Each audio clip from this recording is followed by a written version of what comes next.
สำหรับวันนี้เป็นสมองทำอิฐเกี่ยวกับอาจารย์จะพาพวกหลานมาฮู้จักเกี่ยวกับการคิดไล่ในสมผลเคมีตัวนี้อาจารย์ให้นินาลินอ่านขั้นตอนในการคิดไล่ใน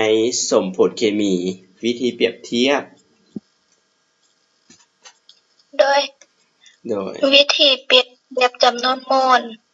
ตามสมผลปฏิกิริยาซึ่งมีขั้นตอนดังนี้ 1. เขียนผลเคมีพร้อมศึกษาให้ถูกต้อง 2. แสดงจำนวนโมลโมเลกุลของธาตุที่เกี่ยวข้องในการคิดไล่อาจแสดงหรือบ่แสดงก็ได้ 3. อาจเปลี่ยนจำนวนโมเลกุลเป็นปริมาณอื่นที่ต้องการหาหรือเกี่ยวข้องกับการคิดไล่ 4. เปรียบเทียบการพัวพันทางด้านปริมาณที่ต้องการโอเคอันนี้แม่นในการคิดไล่เคมีของเฮาอาจารย์จะแบ่งออกเป็น2ประเด็นก็คือ1วิธีเปรียบเทียบ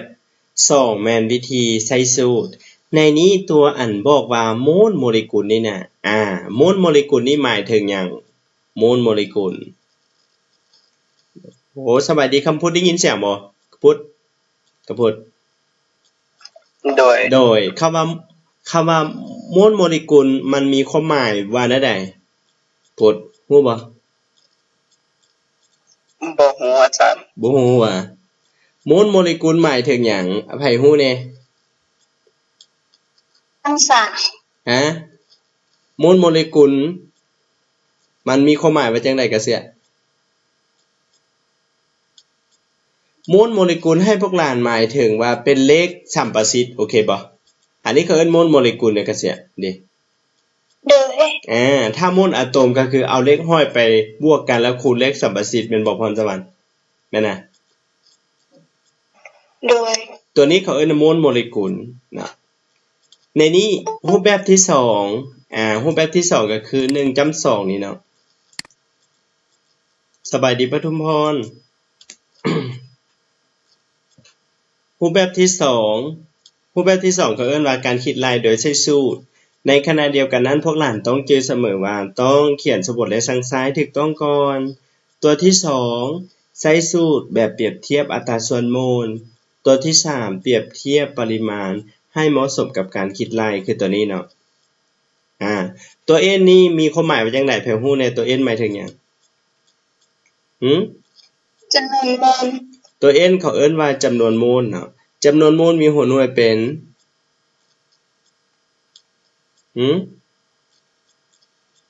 mol โดยจำนวนโมลหัวหน่วยเป็น mol โอเคต่อไปตัวนี้ค่าตัวนี้หมายถึงหยังเขาเอิ้นว่ามวลหยังมวลสารแม่นบ่นุจิลาหัวหน่วยเป็นกรัมบัดนี้ถ้าในกรณีนี้เด้อันนี้เป็นหยังนี่อันนี้หมายถึงหยังมวลหยังมวล3โมเลกุลมีหัวหน่วยเป็นหยัง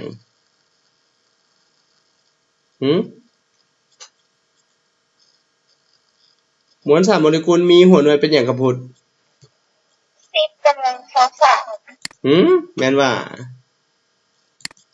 เป็นกรัมแม่นว่ากรัมว่าฮัลโหลมวล3โมเลกุลหัวหน่วยเป็นหยังสบายดีออนภากรัมต่อโมลโดยเป็นกรัมต่อโมลโอเคบัดนี้ v ของเฮาเป็นหยัง v ของเฮาเป็นหยัง v เขาเอิ้นว่าบริมาตรเนาะหัวหน่วยต้องเป็นหยังหัวหน่วยเป็นลิตรเดซิเมตรก้อนสังติเมตรก้อนและก็มิลลิลิตรอันนี้เป็นบริมาตร v สูตรเด้มันมีความหมายว่าได้หลายแผงฮู้ใน v สูตรเป็นหยัง v สูตรหมายถึงหยังเขาเอิ้นว่าค่าบริมาตรในหยัง ATP บริมาตรใน ATP มีค่าเท่าใด22.4 ลิตรโดย 22.4 ลิตร โอเคอันนี้22.4 ลิตรเนาะบัดนี้ตัว n นี่หมายถึงหยัง n ตัว n หมายถึงหยังฮัลโหลตัว n หมายถึงหยัง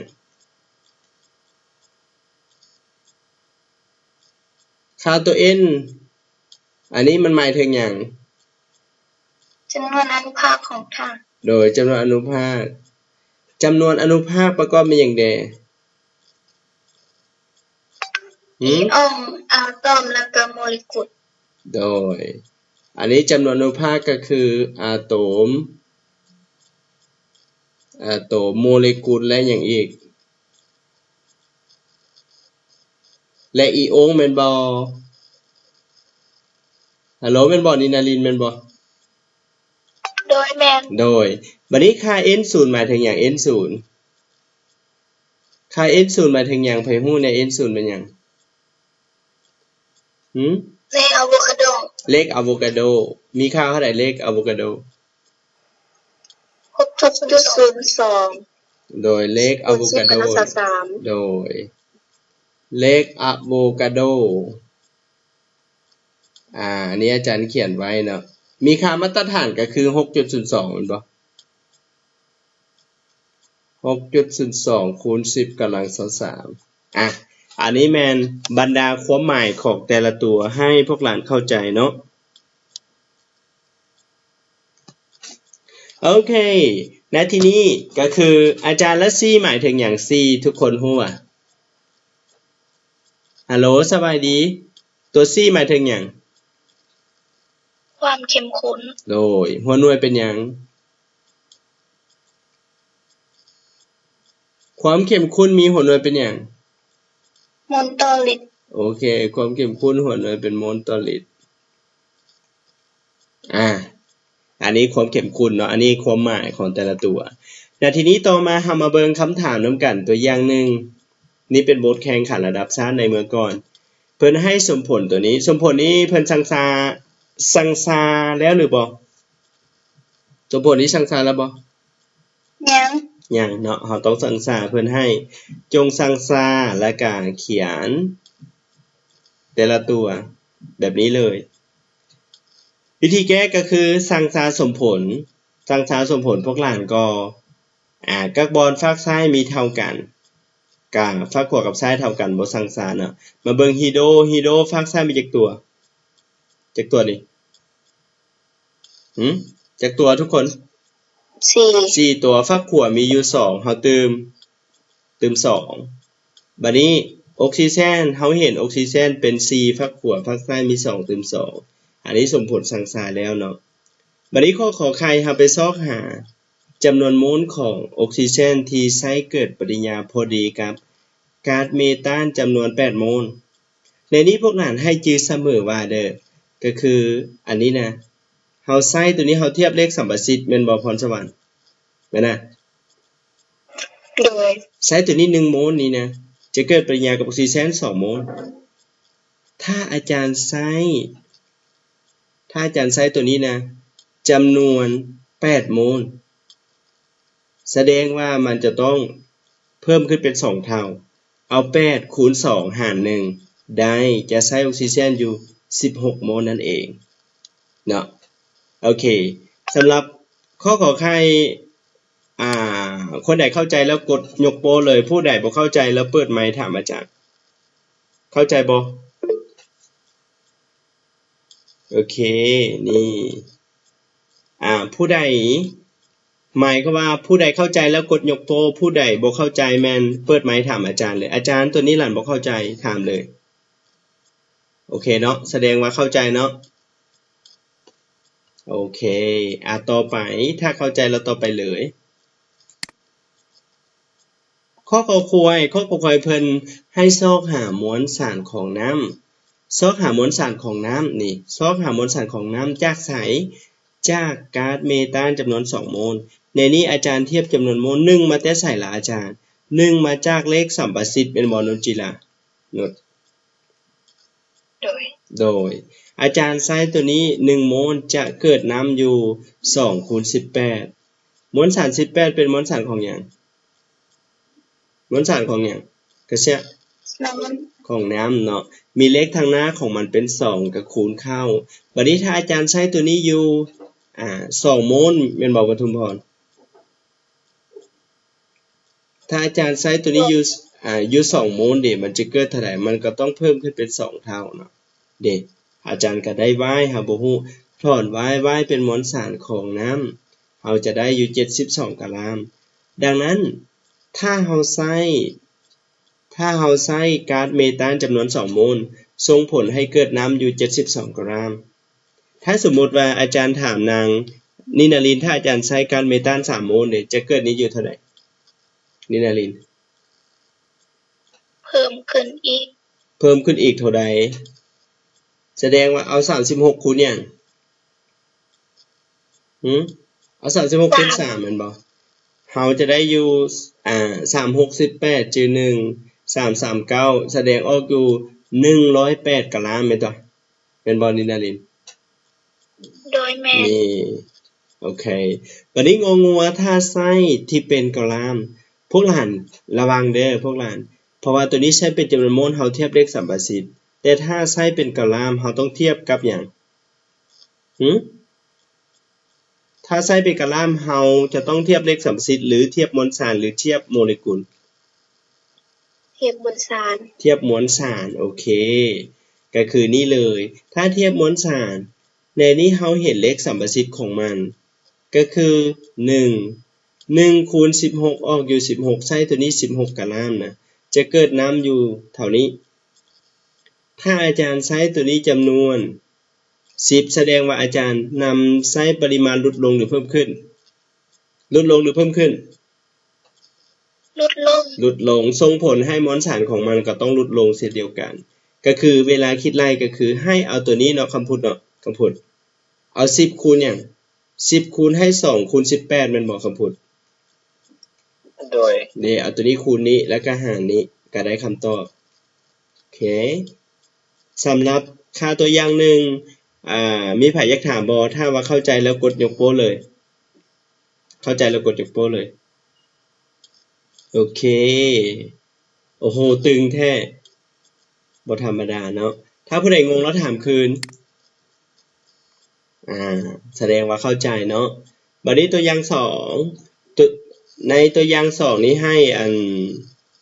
กระเสียอ่านคำถามให้หมู่เอาสังกะสี10กะรัมทำปฏิกิริยากับธาตุละลาย10กะโลฮีลิตรที่มีความเข้มข้น 0.4 โมลต่อเดซิเมตรก้อนจำนวน500มิลลิลิตรภายหลังปฏิกิริยาได้เกลือเกิดขึ้นจากกรัมและเกิดก๊าซ7ลิตรใน ATP โอเคในนี้แสดงว่าเพิ่นให้ธาตุตั้งต้นมาอยู่2ธาตุด้วยกันแม่นบ่ถ้าให้ธาตุตั้งต้น2ธาตุนี้เราจะต้องไปซอกหาจำนวนโมลทั้ง2แล้วไปซอกหาธาตุกำหนดปริมาณในนี้อาจารย์ถามคำพูดก่อนฮัลโหลคำพูดได้ยินเสียงนะพูดเนาะโดยธาตุกำหนดปริมาณหมายความว่าได้คำพูดธาตุกำหนดปริมาณหมายความว่าได้ธาตุที่ว่าใช้เบิดไปว่าโดยมีจำนวนโมลน้อยหรือหลายจำนวนโมลน้อยโอเคในนี้วิธีแก้ของเฮาทุกครั้งเฮาเขียนแบบนี้เลยทุกคนเด้อทุกคนสังเกตเบิ่งเนาะในนี้จากเงื่อนไขที่ให้มาเฮาเขียนสมผลก็คือเอาสังกะสีปฏิกิริยากับธาตุละลายอะซิดคลอโรฮีดริกจะได้เกลือกับก๊าซไฮโดรเจนเด้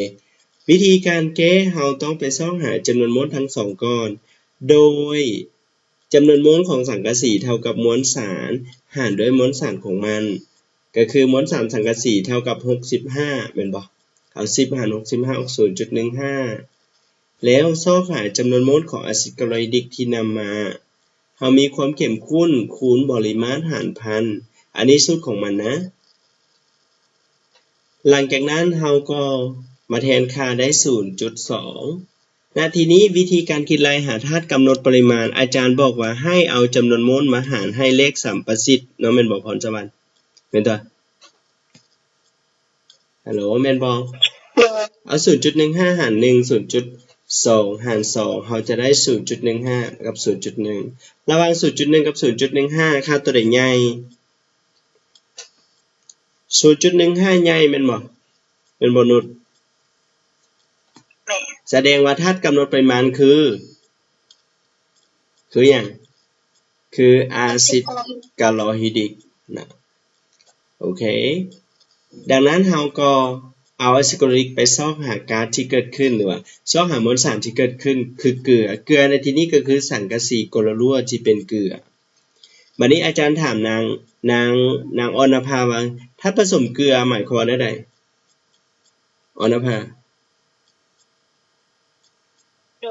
โดยความหมายคำว่าเกลือหมายความว่าได้ใดอ่อนโลหะกับเขาอาซิดโลหะกับเขาอาซิดใช่ป่ะโดยโอเคนะโลหะกับเขาอาซิดหน้าที่นี้เราสังเกตก็คืออันนี้เป็นถ้าผสมเกลือหน้าที่นี้ถ้าเป็นเกลือเราก็ต้องได้สมเทียบอันนี้อาจารย์ใช้2โมลใช้2โมลก็คือเลขสัมประสิทธิ์เนาะปทุมพรโอเคบ่ได้ยินเสียงอาจารย์บ่ได้ยินโดยใช้อาซิดกลอริก2โมลจะเกิดเกลืออยู่136ถ้าอาจารย์ใช้อาซิดอยู่ 0.2 จะใช้อยู่เท่าใดแสดงอาจารย์ใช้ปริมาณลดลงหรือเพิ่มขึ้นพวกหลานลดลงหรือเพิ่มขึ้นลดลงถ้าลดลงส่งผลให้มวลสารของเกลือที่ได้ก็ต้องลดลงเช่นเดียวกันแม่นบ่แม่นหรือบ่แม่นโอเคบัดนี้ซอกหาก๊าซที่เกิดขึ้นก๊าซก็คือในที่นี้ก็คือก๊าซไฮโดรเจนนี่ถ้าใช้2โมลจะเกิดอยู่ 2.4 ถ้าใช้ 0.2 เนี่ยเราก็ได้อยู่ 2.24 ลิตรนั่นเองสำหรับตัวอย่าง2เข้าใจบ่แต่ละคนเข้าใจบ่ถ้าว่าเข้าใจแล้วกดยกโป้เลยเข้าใจแล้วกดยกโป้แสดงเลยโอเค good job โอเคสำหรับวันนี้ยังมาบ่ครบเนาะนางสุวรรณพรไปดองกับพ่อเนาะแล้วก็คนอื่นอีกบ่ทันสะดวกเข้ามาเทื่อแต่ก็บ่เป็นหยังอาจารย์มีวิดีโอให้เบิ่งย้อนหลังเนาะพวกหลานแต่ถ้าบ่จำเป็นอาจารย์บ่อยากให้พวกหลานคาดเนื่องจากว่าในขณะที่อาจารย์สอนอยู่พวกหลานก็ได้ติดตามบ่ได้บ่เข้าใจแล้วถามอาจารย์และพวกหลานก็จะเข้าใจอย่างแท้จริงเลยเนาะถ้าพวกหลานไปเรียนเองน่ะพวกหลานเบิ่งวิดีโออะไรวะไม่เข้าใจแล้วพวกหลานก็อยากนอนแล้วพวกหลานก็ไว้ก่อนมื้ออื่นจึงคิดไล่แม่นบ่นินารินนะแล้วก็ลืมเลยแล้วก็ลืมไปแล้วก็ขี้ค้านเลยไปเส่งบ่ได้โอ้โหแล้วก็ให้แม่นบ่ บ่หยอกโอเคถือว่าผ่านเนาะอันนี้เป็นบทแข่งขันคณะนครหลวงเวียงจันทน์ข้อตัวอย่างนึงเป็นบทระดับชาติเก่าเนาะที่อาจารย์อยากให้พวกหลานจือและเข้าใจเนื้อหาแนวทางการแก้คือนั่นใดเฮาเริ่มจากจุดใดพวกหลานเวลาพวกหลานไปแก้แล้วพวกหลานจะมั่นใจขึ้นนะจุดนี้ข้อที่2นะตัวอย่าง2ให้พวกหลานเข้าใจเสมอว่าถ้าเพิ่นเอาธาตุตั้งต้นมา2อย่างเนาะฮัลโหลนุชจิลานุชถ้าเพิ่นให้ธาตุตั้งต้นมา2ธาตุปริมาณธาตุตั้งต้นมาทั้ง2นะเวลาเราจะคิดไล่หาผลิตภัณฑ์หรือว่าสิ่งที่ต่อไปเฮาจำเป็นจะต้อง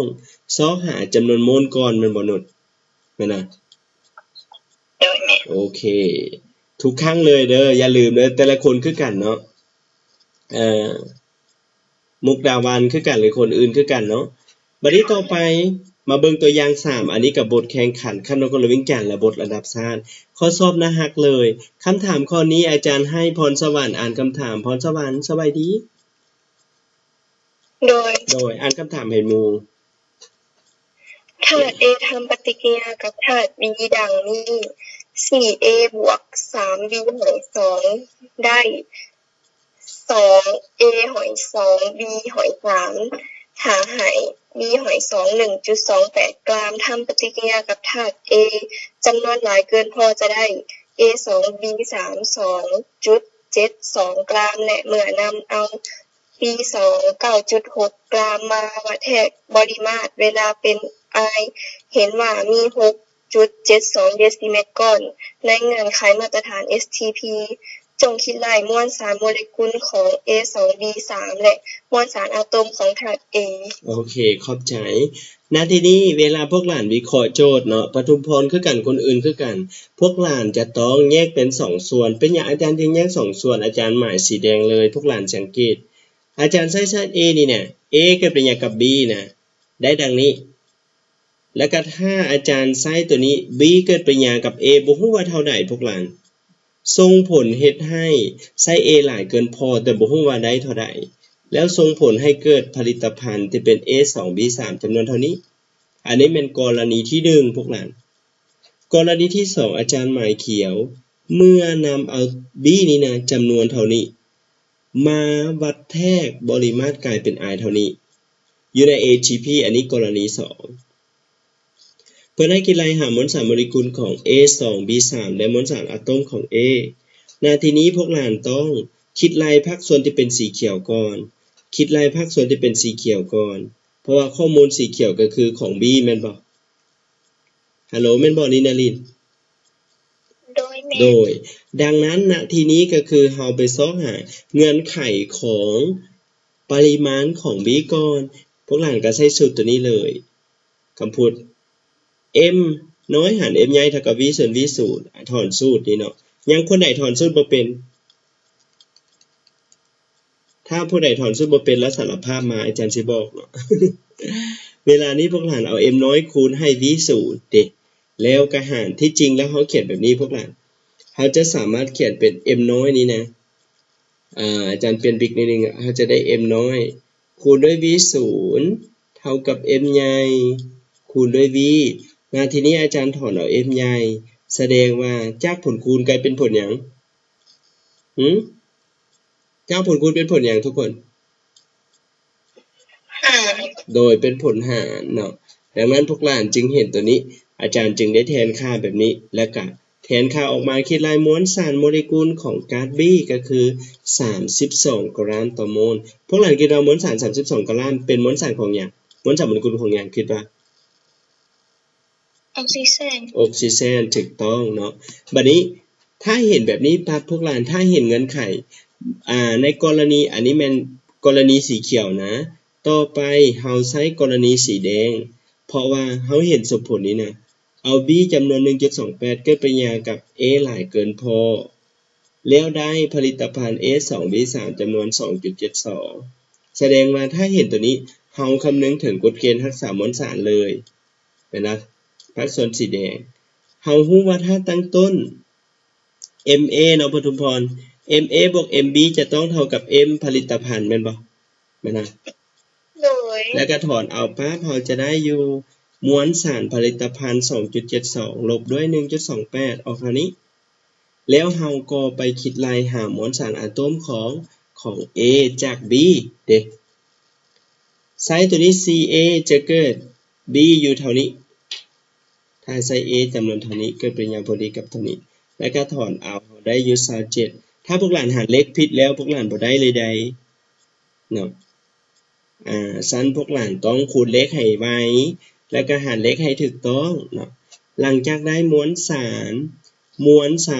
อะตอมของ A เฮาไปซอกหามวลสารโมเลกุลของธาตุผสมเท่านี้เลยอาจารย์16มาแต่ใส่16ก็คือในนี้ให้เข้าใจเสมอว่า B นี่นะ B ห้อย2มวลสาร32ถ้า B 1ตัวคิดว่ามีค่าเท่าใดมวลสาร16เนาะเพราะว่าอย่าง32หาร2ก็ออก16ดิเพราะว่า B 2ตัวเปรียบเหมือนว่า 2B นี่นะ 2B นี่32ถ้า B 1ตัวก็ครึ่งนึงของมันก็ออก16สินะให้พวกหลังเข้าใจแบบนี้เลยโอเคป่ะต่อมาเฮาไปซอกหามวลสารโมเลกุลของธาตุผสมก็คือ 2A บวก 3B แทนค่าใส่คิดลายออกมาเท่านี้ถ้าสมมุติว่าโจทย์อาจารย์ถามว่า A2B3 ควรมีสูตรคือได้ฮัลโหลอนภาออนโดยคิดว่าสูตร A2B3 ควรเป็นสูตรหยัง Al ห้อย2 O ห้อย3โดยเฮาเอิ้นว่านั่นแหละ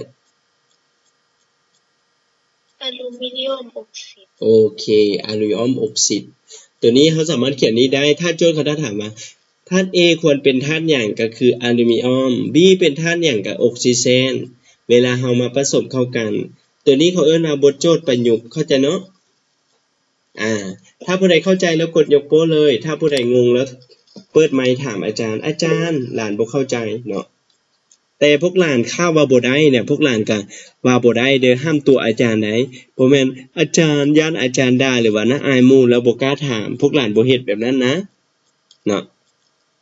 คำพูดเข้าใจเนาะคำพูดเนาะโดยโอเคคนอื่นเด้สำหรับนักเรียนใหม่เข้ามาเนาะนักเรียนเข้ามาไม่มีไผอยากถามอาจารย์คืนบ่ถ้าบ่มีแล้วผ่านเลยบ่ผ่านแล้วเนาะเมื่อกี้กดยกโป้เลยเด้โดยกระเสียมีหยังบ่คันเฮาบ่ใช้กฎเกณฑ์ภาษามันเฮาเทียบอะไรก็ได้วะเทียบก็ได้แต่ว่าตัวนั้นมันจะเป็นตัวเลขที่ใหญ่ถ้าหลานเอาคิดไล่เทียบกับผลิตภัณฑ์เลยก็ได้บ่เป็นหยังแต่ว่าอาจารย์อยากให้หลานใช้ตัวเลขน้อยเพราะว่ามันจะดวกมันสามารถคิดไล่เวลาที่เฮาอ่านคูณเลขหารเลขนะกะเสียโดยที่จริงอันนี้ง่ายเนาะแม่นบ่บ่ได้เนาะคันคูณเลขหารเลขผิดแล้วว่าแม่นบ่พรสวรรค์แม่นบ่โอเคต่อไปอันนี้ก็คือบทแข่งขันขั้นนครหลวงคือกันและกับบทระดับชาติที่ผ่านมาที่จริงก็บ่ยากเนาะข้อนี้ให้นางอรณภาอ่านคำถามน่ะธาตุผสมอีกประกอบด้วยธาตุเหล็ก 13.14% นิโตรเจน 17.36% โดยมวลสารส่วนที่เหลือแม่นออกซิเจนธาตุไซอีกและอาซิดกลอฮีริกอย่างละ 9.68 กรัมมาทำปฏิกิริยานำกันจะได้ผลิตภัณฑ์เป็นอาซิดนิตริกเท่าใดโอเคชั้นตัวนี้คือการพวกหลานให้สังเกตในคำพูดคือกันเนาะแต่ละคนคือในจุดนี้เนาะปทุมพรเฮาสังเกตว่าเฮามาแบ่ง2เงื่อนไขก็คือภาคส่วนสีแดงภาคส่วนสีแดงนี่อาจารย์จะขีดภาคส่วนสีแดงก็คือภาคส่วนข้อมูลของอีกนี่เนี่ยประกอบมีอยู่3ธาตุด้วยกันประกอบมี3ธาตุด้วยกันนี้ภาคส่วนที่1ภาคส่วนที่2ที่เป็นสีเขียวเฮาจำเป็นจะต้องซอกหาภาคส่วนที่1ตามด้วยภาคส่วนที่2เพราะว่าเฮาจะนำมาเกิดปริญญากับอาซิดกลอฮีริกนะเพื่อจะได้ผลิตภัณฑ์เป็นอาซิดนิตริกเท่าใดก็ตามดังนั้นเฮาคิดลายภาคส่วนสีแดงก่อน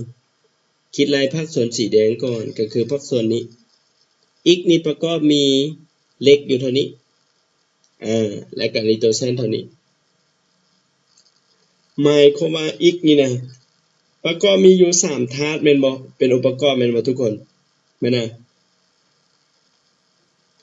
เล็กบวกให้นิโตรเจนบวกให้ออกซิเจนรวมกันมีค่าเท่าทั้งหมดจักเปอร์เซ็นต์ถ้าจักเปอร์เซ็นต์100%เนาะ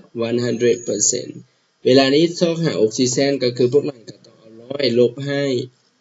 เปอร์เซ็นต์ของเล็กบวกให้เปอร์เซ็นต์ของนิโตรเจนนี่แล้วพวกหลังก็เอา100มาลบให้23.14 แล้วก็บวกให้ 17.36 ที่ไล่ออกมาออกอยู่ 59.5% เมื่อได้ตัวนี้แล้วพวกหลานก็ไปซอกหาสูตรของ x ที่เป็นธาตุผสมนี่ซอกหาสูตรของ x ก็คือสูตรของ x นั่นเองในนี้พวกหลานให้จือเสมอว่าตัวนี้เป็นธาตุผสมอีโอนที่เป็นเหล็กที่เป็นโลหะกับข้าวอาซิดแม่นบ่เขาเอิ้นว่าเป็นธาตุผสมของเกลือแม่นบ่พรสวรรค์แม่นนะโดยสร้างอัตราส่วนก็คือเลขอัตราส่วนกับตัวนี้อาจารย์บอกว่าเอาเปอร์เซ็นต์มาหารด้วยมวลสารอะโตมแม่นบ่ปทุมพรนะโดยหารแต่ละตัวก็คือหาร56หาร14หาร16ที่ไล่ออกมาในนี้ 0.143 กับพวกนี้เฮาเห็น 0.143 เป็นเลขน้อยกว่า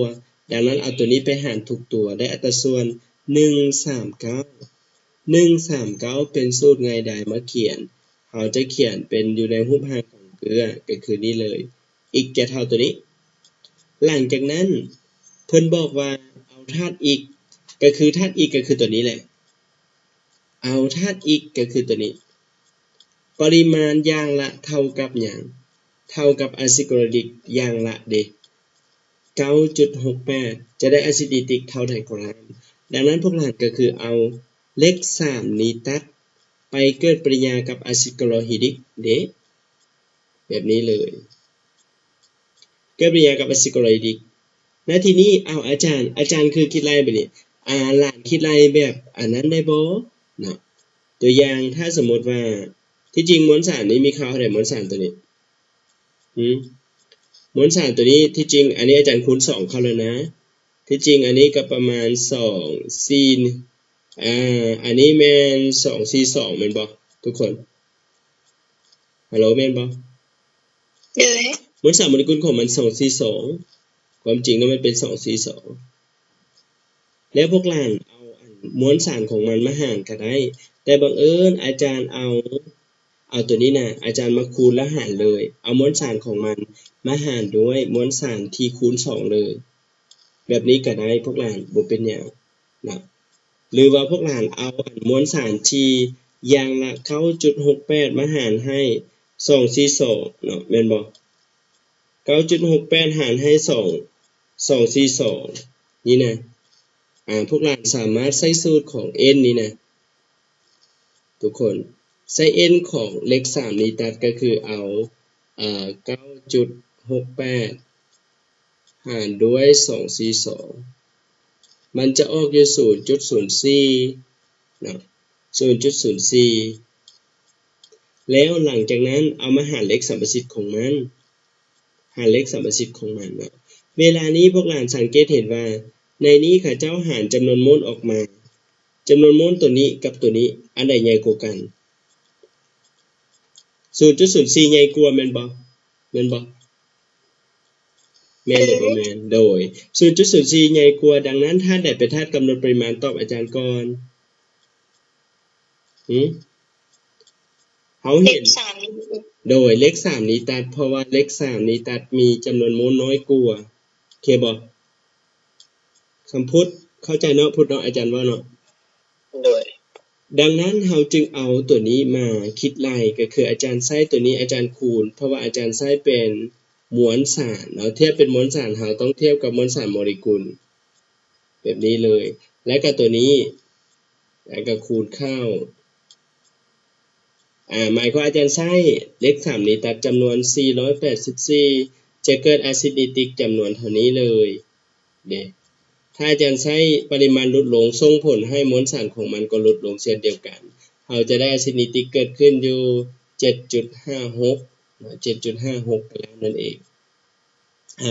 สำหรับตัวอย่าง C มีใครอยากถามบ่ตัวอย่าง C มีบ่มีหรือบ่มีบ่ถ้าบ่มีแล้วกดยกโป้เลยถ้าบ่มีแล้วกดยกโป้เลยโอเคโอ้โหตึงแท้โอเคเนาะนางออนภาเข้าใจแล้วบ่อ่อนกดยกโป้เลยถ้าเข้าใจโอเค good job ต่อ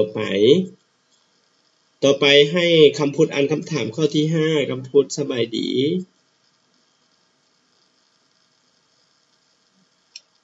เมื่อนำเอาอาซิด A 6.6 กรัมเกิดปฏิกิริยากับบาซิล B จะได้ธาตุผลิตภัณฑ์เป็นเกลือคือธาตุ C จำนวน 12.76 กรัมและน้ำ 1.98 กรัมถ้าใช้บาซิล A หนัก296 กรัมจะได้ธาตุผลิตภัณฑ์ C หนักเท่าใดกรัมโอเคอันนี้ถ้าใช้เนาะหมายก็ว่าถ้าพวกหลานเห็นแบบนี้พวกหลานก็แบ่ง2กรณีเส้นเดียวกันกรณีที่1ก็คือพวกหลานเห็นตัวนี้อันเป็นสีแดงนะอันเป็นสีแดงมาฮอดนี้กรณีที่2เป็นสีเขียวโอเคในนี้พวกหลานสังเกตเห็นว่าอันนี้เป็นบทแข่งขันระดับประเทศปีกายนี้ปีล่าสุดนะอาจารย์เอามาให้พวกหลานเบิ่งพวกหลานก็เขียนออกมาถ้าเห็นกรณีที่ขีดสีแดงขนาดถ้าพวกหลานเห็นแบบนี้นะ ปราศจากบ่ได้เลยต้องคำนึงถึงกฎเกณฑ์รักษามวลสารคือเก่าแล้วก็ซั่นน่ะแม่นบ่เด้เป็นหยังต้องใช้กฎเกณฑ์รักษามวลสารเพราะว่าเพิ่นว่าใช้ A 6.6 เกิดปฏิกิริยากับ B เท่าใดบ่ฮู้ได้ผลิตภัณฑ์เป็นเกลือกับน้ำที่เกิดขึ้นดังนั้นเราก็เขียนออกมาเลยปทุมพรเราเห็นมวลสารของ A 6.6 แล้วก็ C เท่านี้ถามว่ามวลสารของ B ที่ใช้เกิดปฏิกิริยาเท่าใดอาจารย์แล้วอันที่เขาจะกำหนดให้บ่ได้ใช้หวะอันนี้เป็นกรณี2ห้ามมาปนกันเด็ดขาดบ่เกี่ยวนะอันนี้บ่เกี่ยวนะเราก็ใช้กฎเกณฑ์รักษามวลสารเลยมวลสารของธาตุตั้งต้นที่เป็น A นี่มวลสารของตั้งต้นของ A แล้วก็บวกมวลสารตั้งต้นที่เป็นของ B จะได้ผลิตภัณฑ์เป็น C กับน้ำหลังจากนั้นอาจารย์ถอนเอามวลสารของ B ก็คือ A จากซ้ายเป็นบวกฝั่งขวาเป็นหยังลบโอเคฝั่งขวาก็ต้องเป็นลบนะแบบนี้เลยอาจารย์ที่เขียนแบบนี้มันจะกลายเป็นลบทันทีแล้วก็แทนค่าออกมา 8.14 กรัมนั่นเองอันนี้เป็นมวลสารของธาตุ B ที่ใช้ในการเกิดปฏิกิริยาในกรณีที่1โดยนำใช้กฎเกณฑ์รักษามวลสารทีนี้ต่อจากนี้ไปเราซอกหามวลสารโมเลกุลของ B เพราะเราบ่ฮู้ว่า B เป็นธาตุหยังแล้วอาจารย์ B เนี่ยควรคิดไล่จาก C บ่หรือว่าจาก A คิดไล่บ่ได้เพราะบ่ฮู้มวลสารโมเลกุลของ A บ่ฮู้มวลสารโมเลกุลของ B และบ่ฮู้มวลสารโมเลกุลของ C แต่เราสามารถฮู้มวลสารโมเลกุลของน้ำแม่นบ่ออนภาแม่นบ่ออนดังนั้นเราซอกหามวลสารโมเลกุลของ B กับ C จากน้ำเด้ในนี้อาจารย์วางให้ B เป็น x อาจารย์ใส่ B x กะลามจะเกิดปฏิกิริยาแล้วได้น้ำอยู่18ได้น้ำอยู่18คือจะใส่18เพราะว่าเลขสัมประสิทธิ์ของเราตัวนี้บ่เกี่ยวกับการสังสาเพราะว่าเขาต้องให้เป็นสมผลแบบนี้มานะให้สมผลแบบทั่วไปมาซั่นพวกหลานบ่ต้องสังสาก็ได้บ่เกี่ยวเด้อาจารย์ใส่มวลสารของ Bx ที่เป็นมวลสารอะตอมใส่ x กะลามจะเกิดน้ำอยู่18ถ้าเกิดน้ำอยู่จำนวนเท่านี้ B เฮามีอยู่เท่านี้แล้วก็คิดไล่มวลสารโมเลกุลของ B ได้อยู่เท่านี้อันนี้เป็นเกลือที่เกิดขึ้นและก็ซอกหามวลสารโมเลกุลของ C ที่เกิดขึ้นจากน้ำคือกันคิดไล่ออกมาเท่านี้และสุดท้ายเราจึงไปซอกหามวลสารของเกลือที่เกิดขึ้นที่ไซ B จำนวน298ขออภัย296กะลามเด้เราจะใช้อยู่ในกรณีสุดท้ายมันบ่นี้นะลินแม่นนะเด้ก็คือไซ B 74กะลามเป็นมวลสารโมเลกุลของ B จะได้ตัวนี้เลยคำพูดสังเกตเบิ่งเนาะปทุมพรคือกันหรือคนอื่นเนาะเด้ถ้าอาจารย์ไซ B ในจำนวนไซ B จำนวนตัวนี้นะตัวนี้เขาจะเกิด C อยู่เท่าใดเนาะหมายความว่าไซ74จะเกิดอยู่116แต่ถ้าว่าไซตัวนี้อยู่296แสดงว่าอาจารย์นำไซปริมาณเพิ่มขึ้นหรือลดลงเพิ่มหรือลดทุกคนเพิ่มขึ้นส่งผลให้เกลือเกิดขึ้นเท่านี้เด้แล้วก็ได้เท่านี้เลยโอเคบ่มีไผอยากถามบ่มีบ่อาจารย์โดย16กรัมเอามาได้ใส่ฮะ116กรัมเอามาได้ใส่มวลสารโมเลกุลของ C เด้เฮาคิดไล่จากน้ำเด้ก็พูดเห็นบ่โดยและการส่งผลเลยเอาอาจารย์เป็นหยังเฮาต้องไปซอกหามวลสารของมันล่ะเพราะว่าเฮาบ่ฮู้ว่าถ้าไซ B จำนวน296นะถามว่า C จะเกิดเท่าใดเกลือนะโอเคแต่ก่อนเราจะซอกหา C ได้ที่เป็นมวลสารก่อนตัวเมือเราต้องฮู้มวลสารโมเลกุลมันก่อนบ่ครับพุ่นแม่นบ่โดยโอเคถ้าผู้ใดเข้าใจแล้วกดยกโป้เลยถ้าบ่เข้าใจแล้วแม่นเปิดไมค์ถามเลย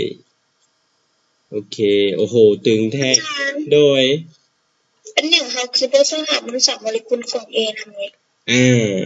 เฮาซอกหา A ก็ได้แต่ว่าโจ โจทย์บ่ได้ถามหา A ตัว A บ่เกี่ยวข้องนี่เฮาก็บ่ต้องซอก แต่ถ้าอ่านเพิ่นถามว่ามวลสารโมเลกุลของ A ของ B ของ C เท่าใดเฮาจึงไปซอกโอเคถ้าเพิ่นบ่ถามเฮาก็บ่ซอก บ่นึงว่าซอกไปแล้วเวลาหมดก่อนน่ะข้ออื่นแก้บ่ได้ก็เสีย แม่นโอเคต่อไปตัวอย่างที่6น่ะสำหรับตัวอย่างที่6เนี่ยอาจารย์จะอ่านให้เลยเมื่อเผาร้อนมาเยซิออมกับบนัสจะได้มาเยซิออมออกไซด์และกากบอนไดออกไซด์กับก๊าซคาร์บอนิกอันเดียวกันนะถ้านำเอาธาตุปนระหว่างมาเยซิออมกับบนัสกับมาเยซิออมออกไซด์จำนวน15กะรัมไปเผาร้อนอย่างสมบูรณ์ปรากฏว่ามีคาร์บอนไดออกไซด์เกิดขึ้นอยู่เท่านี้ในที่นี้พวกหลานต้องเข้าใจว่ามาเยซิออมออกไซด์นี่สามารถเผาแล้วได้คาร์บอนไดออกไซด์บ่ฮัลโหลได้บ่ได้บ่ได้แม่นบ่เผาบ่ได้เพราะว่ามาเยซิออมออกไซด์เฮ็ดแล้วได้ไปเผาแล้วได้คาร์บอนไดออกไซด์บ่ได้แม่นบ่